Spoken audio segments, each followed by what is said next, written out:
الحمد لله الحمد لله الذي لم يزل عالما قديرا حيا قيوما مدبرا سميعا بصيرا وصلى الله على نبينا محمد وعلى آله وصحبه ومن تبعهم بإحسان إلى يوم الدين أما بعد فأعوذ بالله من الشيطان الرجيم بسم الله الرحمن الرحيم وما آتاكم الرسول فخذوه وما نهاكم عنه فانتهوا الآية وقال رسول الله صلى الله عليه وسلم صلوا كما رأيتموني أصلي الحمد لله শুকরিয়া জানাচ্ছি আল্লাহ রাব্বুল আলামিনের জন্য যার মেহেরবানিতে আমরা প্রতি সপ্তাহে না আজকেও আমরা এই অনুষ্ঠানে কিছু কোরআন হাদিসের আলোকে শোনার উদ্দেশ্যে এখানে উপস্থিত হতে পেরেছি এই জন্য আল্লাহ রাব্বুল আলামিনের সান্নিধ্যে জানাই শুকরিয়া স্বরূপ সবাই বলি আলহামদুলিল্লাহ।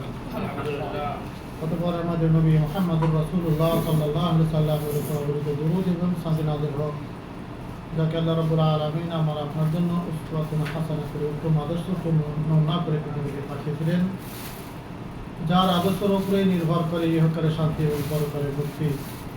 সেই নবীর প্রতি আমরা সংক্ষিপ্ত দরুদ পেশ করি সাল্লাল্লাহু আলাইহি ওয়াসাল্লাম। শুকরিয়া দিনী ভাইরা, গত আমি আলোচনা করেছিলাম যে ইবাদতের তাৎপর্য সম্পর্কে। ইবাদত আমরা কি বুঝি এবং শরীয়তের দৃষ্টিতে ইবাদত কাকে বলে। আমরা যেটা বুঝি সেটা সংক্ষেপ, সেটাও ইবাদত, কিন্তু শরীয়তের দৃষ্টিতে ইবাদতটা তার চেয়ে আরও বেশি ব্যাপক। এবং বলেছিলাম ইবাদতের মানে, যেটা মুহাদ্দিসিন ফকিহগণ একটা ব্যাখ্যা দিয়ে থাকেন ইবাদতের, যে কাজ করলে আল্লাহ রাব্বুল আলামিন সন্তুষ্ট হন, সেই কাজটা শারীরিক হোক, আন্তরিক হোক, কাজের প্রকাশ্য হোক অপ্রকাশ্য হোক, যে সমস্ত কাজ আমল আল্লাহ পছন্দ করেন সেই কাজটার নামই হবে কি ইবাদত। যে কোনো কাজ, এটা ব্যাপক, কিন্তু আমরা চট করে মনে করি কি বিশেষ কিছু কাজ রোজা নামাজ হজ যাকাত তসবিহ তাহলিল কোরআন তেলাওয়াত সাদকা কাজ, এটা আরো ব্যাপক। আর এই যে রোজা নামাজ হজ যাকাত, এগুলো নিঃসন্দেহে ইবাদতের একটা গুরুত্বপূর্ণ অংশ, অবশ্যই এটা গুরুত্বপূর্ণ। তো এইটাই শুধু বলেছিলাম। আর এটাও বলেছিলাম যে ইবাদত মূলত তাওকিফি শব্দটা আরবি, যেটা বাংলা হবে কি নির্ভর করা। আপনি কিছু করতে পারবেন না, কারণ ইবাদতটা নির্ভর করা কিসের উপর? কোরআন এবং হাদিসের উপরে। এটা আমরা চিন্তা ভাবনা করে গবেষণা করে কিছু বানিয়ে বুনিয়ে কিছু করার সুযোগ নাই, কারণ ওইটাকে আমাকে নির্ভর করতে হবে কারোর উপর? শরীয়তের উপর। শরীয়ত মানে কোরআন এবং হাদিস। এ পর্যন্ত আলোচনা করেছিলাম। সে সাথে আলোচনা অনেক পরিপূরক হিসাবে কিছু মৌলিক কিছু কথা বলার চেষ্টা করব, তারপরে আমরা গত সপ্তাহের যে আলোচনা সেটার সাথে কিছু সম্পৃক্ততা সম্পর্কে আলোচনা করব। তো মানুষের জীবনে, আমার আপনার জীবনের দুইটা দিক। কয়টা দিক ভাইজান? একটা হলো দুনিয়াবি জীবনের, দুনিয়াবি, আর একটা কি শরীয়তি বা ধর্মীয়। আমার আপনার দুটা কাজ, দুনিয়াবি দুনিয়ার কাজ, আর কি কাজ করব? ধর্মের কাজ করব। দুটা দিক। তাহলে আমার আপনার সকলের জীবনের দুটা দিক আছে, একটা ধর্মীয় দিক, একটা দুনিয়াবি দিক। দুনিয়াবি জীবনটাও ব্যাপক, ধর্মীয় জীবনটাও ব্যাপক।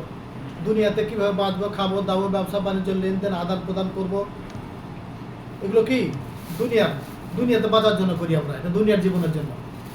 আর ইবাদত বন্দেগী, রোজা নামাজ হজ যাকাত খায়রাত যেগুলো যাই করি না কেন, কিসের জন্য করবো? আমরা আল্লাহকে সন্তুষ্টের জন্য, পরে করে জাহান্নাম থেকে বাঁচার জন্য। দুটাই কিন্তু আমার আপনার জন্য কি অপরিহার্য। তো শরীয়ত কিন্তু দুটারই দিক নির্দেশনা দিয়েছে।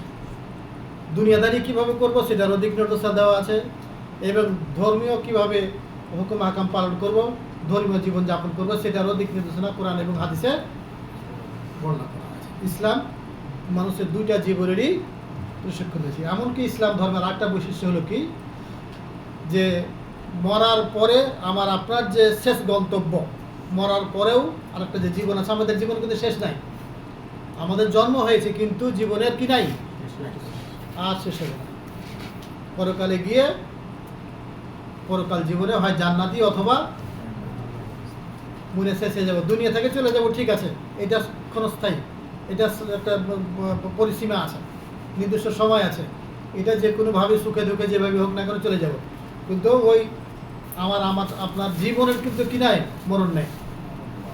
কথা বোঝা গেছে? সফলতা বিফলতার উপর নির্ভর করে আমার আপনার সুখ এবং শান্তি। তো ইসলামে পরকালেও কিভাবে একজন মানুষ সফলতা অর্জন করবে তারও দিক নির্দেশনা দেওয়া আছে। এছাড়া যত ধর্ম আছে পৃথিবীতে, কোনো ধর্মের পরকাল সম্পর্ক নিয়ে কিছু কথা বলা হয়। দুনিয়াতে কিভাবে ভালো মন্দ যাই হোক, ইসলামের সাথে সাংঘর্ষিক হোক বা না হোক, তাদের চিন্তাধারা, তাদের নিয়ম নীতি, তাদের আইন কানুন কিসের মাধ্যমে, কোন জীবন কেরিয়া, দুনিয়াবী জীবন কেরিয়া। তবে আসমানি কেতাব যেগুলো আছে আর ওয়ারি অনুসরণ যারা, তাদের মধ্যে কি একটা মুসলমান তো আছে, ইহুদি আর একটা কি খ্রিস্টান। ইহুদি, খ্রিস্টান আর মুসলমান, এই তিনটা ধর্মের কিন্তু ভিত্তি আছে। এগুলো পরকাল, ওই যে তাওরাত ইনজিল, হ্যাঁ, কিন্তু সেগুলো বিকৃত হয়ে গেছে, সবগুলো ঠিক নাই, ওগুলা রহিত হয়ে গেছে, আমল করা চলবে না। এখন শুধুমাত্র আমল করতে হবে কিসের, ইসলামের। কিন্তু ওগুলার কিন্তু পরকাল সম্পর্কে আলোচনা আছে কিন্তু, কারণ এগুলা আল্লাহ প্রদত্ত দিন। ইহুদি, খ্রিস্টান আর ইসলাম, এগুলা দিনগুলো মূলত দাতাকে আল্লাহ, ওগুলার পরকাল আছে। এছাড়া যত মানুষের তৈরি জীবন পদ্ধতি, যত ধর্মকর্ম আছে, পরকাল বলে কোনো কিছু। আচ্ছা, তো যাই হোক, তা আমার আপনার জীবনের আরেকটা যে পরকাল জীবন আছে, সেটারও ফয়সালা কোরআন এবং হাদিসে, ইসলাম দেওয়া আছে। তো এই দুই জীবনের দুটা মৌলিক নীতি আছে, কথাগুলো ভালো করে বুঝবেন, বুঝার জিনিস। তারপরে দুটা প্রায়িত্ব আছে যে সঠিক উত্তর দিবেন ইনশাআল্লাহ, দেওয়ার চেষ্টা করবেন। শিখার জন্য কিছু আলোচনা, একটা রং রস বা কিছু আনন্দ ভোগ করার জন্য না, শিখার জন্য এবং মানার জন্য। তো দুনিয়াবী জীবনের এর মূল নীতি হলো সবই জায়েজ, সব কিছু কি জায়েজ এবং হালাল। দুনিয়াবী জীবনের সব কিছু, লেনদেন, আদান প্রদান, খাওয়া দাওয়া, চলাফেরা, ব্যবসা বাণিজ্য, সব কিছু কি হালাল। তবে হারাম কতটুকু, যতটুকু কোরআন এবং হাদিস থেকে কি আছে, নিষেধ আছে। এটা পরিসীমা। আপনি দুনিয়াতে স্বাধীন, সব কিছু আপনার জন্য ভোগ করা, আমল করা সবই যায়, তবে পারবেন না কতটুকু, শরীয়তে যেগুলো নিষেধ করা হয়েছে ওইটা হারাম। হারামের মধ্যে কম বেশি আছে, একবার খুব কড়াভাবে হারাম, কিছু হারাম, এগুলো হারাম। ও হারামগুলো শুধু বাদ দিয়ে আপনি আমি যেভাবেই হোক সব কিছু আপনি করতে পারবেন। আর যেটা দুনিয়াবী ধর্মীয় জীবন, কোরআন হাদিসের ইবাদতবন্দেগী জীবন, যেগুলো ধর্মের নামে, ধর্মের উদ্দেশ্যে, ধর্ম পালন করার উদ্দেশ্যে আমরা করব, সেটার মূল নীতি হলো কি, সবই হারাম। ইসলাম ধর্মের নামে কোনো আমল কিছুই করা চলবে না, এটা হলো কি মূল নীতি। তবে অতটুকুই করা চলবে যতটুকু কোরআন হাদিসে সমর্থন দিয়েছে, করার জন্য আদেশ করা হয়েছে, বা কোরআন হাদিসে যেটুকু করার সুযোগ দেওয়া হয়েছে। তাহলে দুনিয়ার মূলনীতি একটা হলো সবই জায়েজ, সবই কি হালাল। হারাম কতটুকু, কোরআন হাদিসে যতটুকু কি করা হয়েছে, হারাম করা হয়েছে। আর ধর্মীয় জীবনের ধর্ম পালনের ক্ষেত্রে কোনোটাই করা চলবে না, কিছুই করা চলবে না, করা চলবে কতটুকু। তাহলে একটা ব্যাপক আর একটা কি মূল, দুই জীবনের দুটা মূলনীতি দুই ধরনের। কথা বোঝা গেছে? যেমন নাকি এখন দুনিয়াবী জীবনের ক্ষেত্রে আমার আপনার ব্যবসা বাণিজ্য, চলাফেরা, খাওয়া দাওয়া সব কিছু লাগবে, পোশাক পরিচয় সব কিছু মানুষের জীবনে দরকার। এই ক্ষেত্রে আল্লাহ নবীকে অনুসরণ করা, আল্লাহ নবী আমাদের সব কিছুতেই এইগুলা ফলো করা প্রয়োজন নাই। কাপড় পরবো, জামা পরবো আমি, আল্লাহ নবী কোন জামা পরেছেন, কোন কাপড় পরেছেন, পলিস্টার পরেছেন না সুতি পরেছেন না উল পরেছেন, এগুলো দেখার দরকার নাই। তারপরে খাওয়া দাওয়ার ক্ষেত্রে আল্লাহ নবী কী খেয়েছেন ওইগুলাই খেতে হবে, এটা অনুসরণ করার দরকার নাই। হ্যাঁ, তবে খাওয়ার ক্ষেত্রে, পোশাকের ক্ষেত্রে আল্লাহ নবী যেগুলো কোন পোশাক হারাম, ছেলেদের জন্য কোন পোশাক সঠিক আর কোন পোশাক সঠিক নয়, এটা কি করতে হবে? আপনাকে আমাকে মানতে হবে।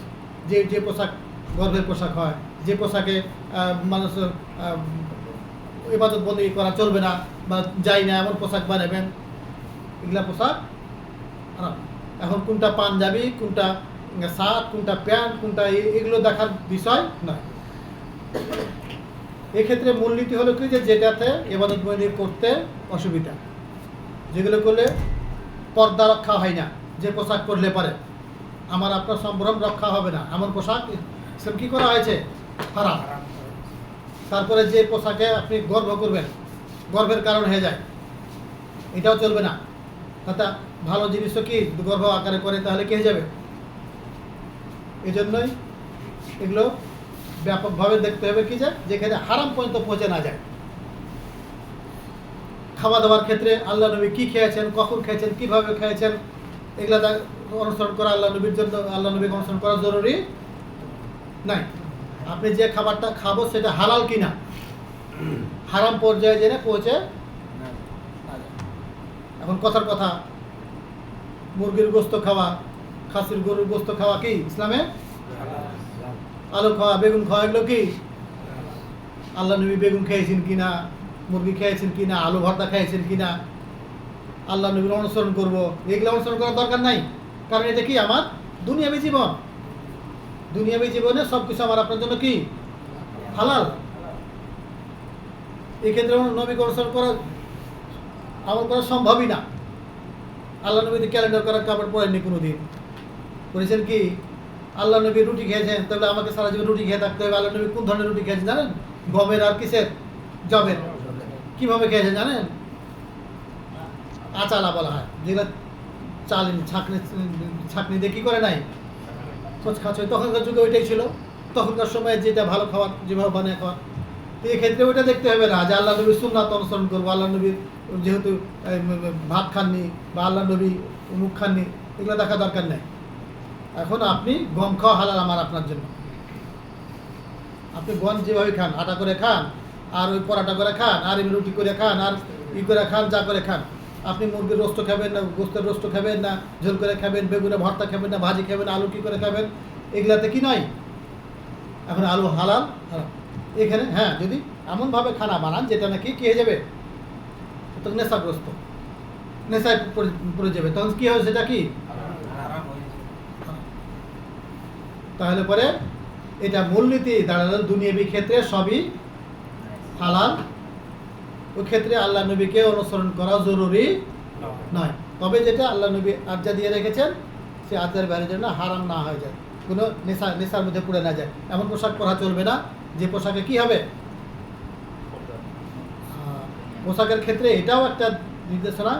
আল্লাহ নবী সাল্লাল্লাহু আলাইহি ওয়াসাল্লাম বলেন কি, খালিফুল ইয়াহুদ ওয়ান নাসারা, খালিফুল ইয়াহুদ ওয়ান নাসারা, ইহুদি নাসারাদের কি করো?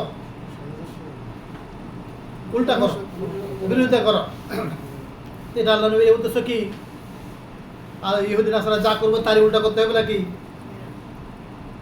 যা করবে তারা উল্টা না, তাদের ধর্মীয় যেগুলা করবে ওদের ধর্ম আমরা মানবো না, ওদের ধর্ম হিসাবে। এটা যদি বলে সব কিছুই উল্টা করতে হবে আল্লাহ নবীর কথা, খালিফুল ইয়াহুদ ওয়ান নাসারা, ইহুদি নাসারাদের বিপরীত করে তারা সত্য কথা বললে পরে আমরা সত্য কথা বলবো না, তার মানুষের সহযোগিতা করলে আমরা ওইটা সহযোগিতা করবো না, এটা উদ্দেশ্য না। তাদের ধর্ম মানার ক্ষেত্রে বলা হয়েছে।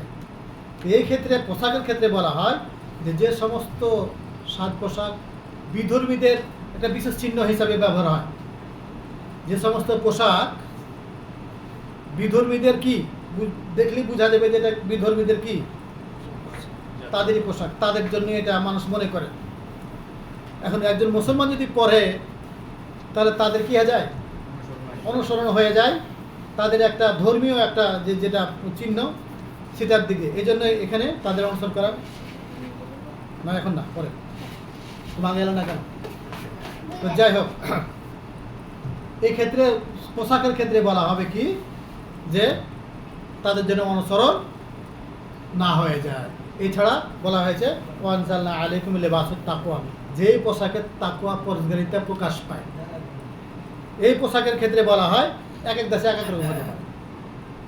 সৌদি আরবের জন্য কি ঢিলা, তো তারপরে এই কালটাও কিন্তু এই দেশের যারা একটু পরজী লোক তারা কিন্তু পছন্দ করে না। আবার তারা কি করে, হারাম বলা যাবে না, কিন্তু কি যেটা ভদ্রতার একটা, এই দেশে আর আমাদের বাংলাদেশে ভদ্রতার, নম্রতার, বিনয় পোশাক কোনটা?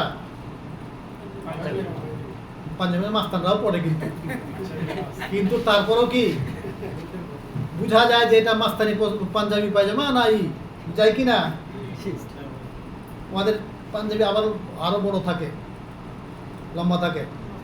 তো যদিও পাঞ্জাবি আমাদের বাংলাদেশে ধর্মীয় পোশাক, এটা ইসলাম তো বলেনি যে পাঞ্জাবি বাংলাদেশের জন্য ধর্মীয় পোশাক, বলেছে নাকি? কোরআন মাজিদে বলা হয়েছে বা আল্লাহ বলে লেবাসুত তাকওয়া, যেটাতে পড়লে মানুষের তাকওয়া, পরহেজগারিতা প্রকাশ পায়, গর্ব প্রকাশ পাবে না। তো ওই ক্ষেত্রে বাংলাদেশে যেগুলো আলেম ওলামারা পড়েন সেটা হলো পায়জামা এবং পাঞ্জাবি। দাড়ি ছাড়াটাও কি বাংলাদেশের অনেকে দাড়িও ছাড়ে, দাড়ির মধ্যে আবার কি আছে? পরহেজি দাড়ি আছে, আর একটা কি দাড়ি আছে? মাস্তানি দাড়ি আছে আবার। আর এখন তো বলা একটা হয়েছে জিএমবি আর ওদের দাড়ির মধ্যে কি আছে? বোঝা যায় যে এটা মাস্তানি দাড়ি না, আসলে পরহেজগারি লোকের দাড়ি, একটা রূপ থাকেই। যাই হোক, যেটা পরহেজগারি সেটাই আমাকে আপনাকে করতে হবে। কোনো জায়গাতে হতে পারে, পাকিস্তানি একটা এলাকা আছে, পায়জামা পাঞ্জাবি পরলে পরে এরকম মাস্তান, ওরা মাস্তানটা বেশি পরে। আর তাদের আলেমদের পোশাক হলে কি ঢিল ঢাল একটা শার্ট আর একটা ঢিল ঢাল পায়জামা, ঢিল একদম এরা এতখানি পা গেলার মতো মোটা থাকবে, হাতটাও কি থাকবে, ওইটা ভদ্রলোকের। কিন্তু পায়জামা পাঞ্জাবি পরলে কি বলবে? মাস্তানটা, আমাদের দেশের মাস্তানটা কিছু করে। তাহলে বোঝা যায় যে ওইটা ওদের জন্য, দেশের জন্য কি প্রযোজ্য, ওটা তাকওয়া। কিন্তু আমাদের দেশে কি চলবে এটা? আমাদের দেশে হারাম বলবে না কেউ, কিন্তু ভদ্রতার পোশাক, এটা সীমারেখা মনে রাখতে হবে যে কোনো পোশাক যেন বিধর্মীদের কোনো ধর্মীয় কোনো পোশাকের ক্ষেত্রে কি না যায়, মানুষ যেন মনে না করতে লাগে। আর খাবারের ক্ষেত্রেও একটা কি, যেই খাবার পুরুষ এমন সময় বানানো হলো বা তারা বানিয়েছে যে তাদের ধর্মীয় খাবার হিসেবে, পূজার দিনে, কালী পূজার দিনে এমন খাবার বন্ধু হিসেবে আপনাকে কি দিয়ে দিল? দাওয়াত দিল, মিষ্টি, মুড়ি, মুড়কি, যাই হোক, এগুলো কি জিনিসটা কি হারাম নাকি?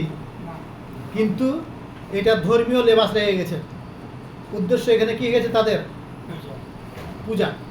অতএব আপনার জন্য এটা কি হবে? হারাম হবে, বোঝা গেছে। কারণ এটা তাদের সাথে কে যায়? ধর্মীয় অনুসরণ করা হয়ে যায়।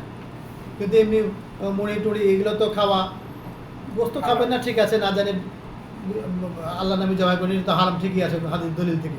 কিন্তু এগুলো যেহেতু ধর্মীয় একটা তাদের ইবাদতের অন্তর্ভুক্তের মধ্যে পড়ে গেছে, অতএব এটা আমার আপনার জন্য কি নয়, কথা বোঝা গেছে। পোশাকের ক্ষেত্রে, খাওয়ার ক্ষেত্রে এটা বেঁচে থাকবে, তাছাড়া সবই আমার আপনার জন্য কি ইবাদতের ক্ষেত্রে কি মূলনীতি বললাম, বলেছি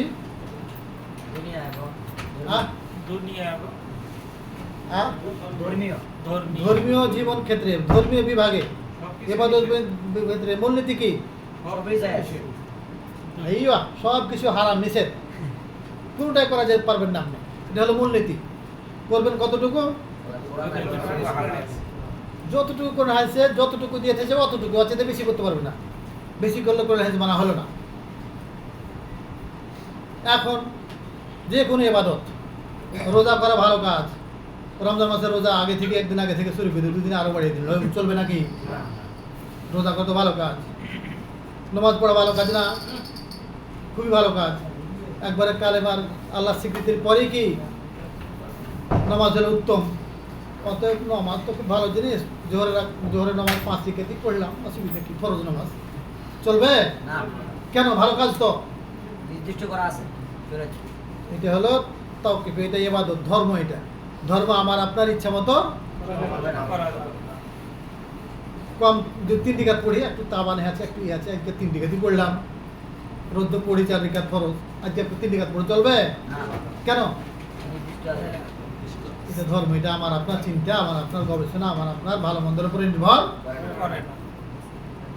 করে না। অতএব যত বেদাত হয়, যেগুলো দলিল থাকে না, এগুলো সবগুলো কি ইসলামের জিনিস নয়। যে ইবাদত, যে আমল কোরআন হাদিস থেকে সাব্যস্ত নয়, মানদণ্ড কি কোরআন এবং হাদিস ওটার মধ্যে যদি না পড়ে তাহলে সেটা কি হবে? বেদাত হতে পারে। বেদাত কিছু অংশ শিরকের মধ্যে পড়তে পারে, কিছু শিরক না হলে পারে সেটা নাজায়েজ হবে, গুনাহ হবে, গুনাহ না হলে পারে বেকার হবে। সোজা কথা ওইটা ইসলামের অন্তর্ভুক্ত নয়। এমন ইবাদত তো বহুত বার শুনে থাকে। এক রাজ্যে গেলে সারা জীবন সারা রাত পার করে দেবেন, সব বরাতে সেদিন কোনো পাপ করবেন না, পাঁজা করে একেবারে সারা রাত ইবাদত করবেন। এটা আল্লাহ নবীর জীবনে একটা রাত পুরাটা ইবাদত বন্দি করেছেন, সাহাবারাকে নিয়ে আর অন্যদিন করেনি, এমন হয়েছে নাকি? অথবা আমি আপনি করলে জিনিসটা তো ভালো, আল্লাহ নবীর কথা বলবো, কোরআন হাদিসের কথা বলবো, জিনিসটা তো ভালো। তারপরে কি করব? সবে বরাতে রোজা রেখে দিব, একেবারে খুব সুন্দর। রোজা রাখা তো ভালো কাজ, কেন হবে না? যেহেতু আল্লাহ নবীর এটা করে না, এটা একটা ইবাদত। এটা কি? এটা আমার আপনার গবেষণা আর আবিষ্কার করার মাধ্যমে এটা আবিষ্কার করা যাবে না। আর আরও কি 100 রাকাত হাজারের নামাজ আছে কি না? নামাজ পড়া তো ভালো কথা, সুন্নাত নামাজের, নফল নামাজের কোনো শেষ আছে নাকি, সীমা আছে নাকি? বলেন তো দেখি। নফল রোজা, নফল ইবাদত, নফল মানে কি? অতিরিক্ত। শরীয়তে অতিরিক্ত নেকির কাজ করতে বাধা দেওয়া না, কিন্তু নির্দিষ্টভাবে নির্দিষ্ট উপায়ে এটা করা চলবে না। আল্লাহ নবী বলেছেন যে একটা রোজা রাখলে পরে আল্লাহ রাব্বুল আলামিন তার জন্য জান্নাত ওয়াজ করে দেন। 40 বছরের দরজা থেকে দূর থেকে জান্নাতের গন্ধ পায়। এরকম এই নমাজটা, এই রোজাটা আপনি যে কোনো দিন রাখতে পারেন, তবে শুধু একটা দিন নির্দিষ্ট করে নেবেন আপনি। বছরে একটা দিন, মাসের একটা দিন, বছর বা সপ্তাহের একটা দিন, ওইটাই রাখবেন। যেহেতু শরীয়তে আপনাকে সীমারেখা করে দেয়নি, কোনো দিক এবং সময় নির্ধারণ করে দেয়নি, আপনি যদি করে দেন কি হলো? কারণ শরীয়ত এখানে খোলা। আর আপনার আমলে আপনি যেটা করছেন সেটা নির্দিষ্টভাবে করতেছেন। প্রতি শুক্রবার রাখতেছেন, সোমবার বৃহস্পতিবার রোজা রাখা সুন্নাত থেকে সাব্যস্ত, এটার অসুবিধা নাই। অন্য দিন যদি আপনি নির্দিষ্ট করে নেন যে অমুক দিন, বছরের অমুক তারিখে, মাসের অমুক তারিখে আমি একটা করে রোজা রাখবো, এটা কি হয়ে যাবে? কারণ শরীয়ত যেটা নির্ধারণ করে দেয়নি ওইটা আমি নির্ধারণ করলে সেটা কি হয়ে যাবে?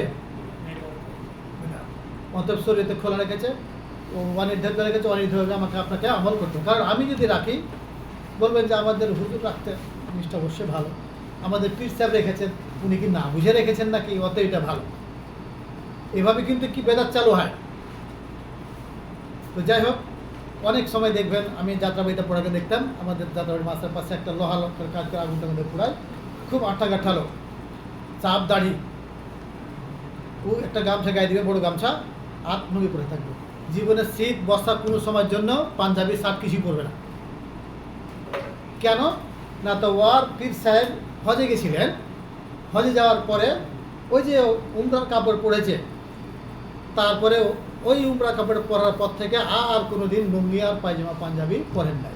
সারা জীবন দেশে আসাও যতদিন বেঁচেছেন ততদিন কি করেছেন? ওই জুব্বা পরি না, কাপড় পরি নাকি, কাপড় বসে এর আবার কাপড় পরেই সারা জীবন করেছে। ওই জন্য উনি যেহেতু করেছেন, বাস লুঙ্গি আর পরবেন না, পাঞ্জাবি পরবেন না। তো উনি পড়েছেন কিসের কি উমরা কাপড়, আর তুমি পড়ছো কি লুঙ্গি আর গামছা, এটা বুঝবে না।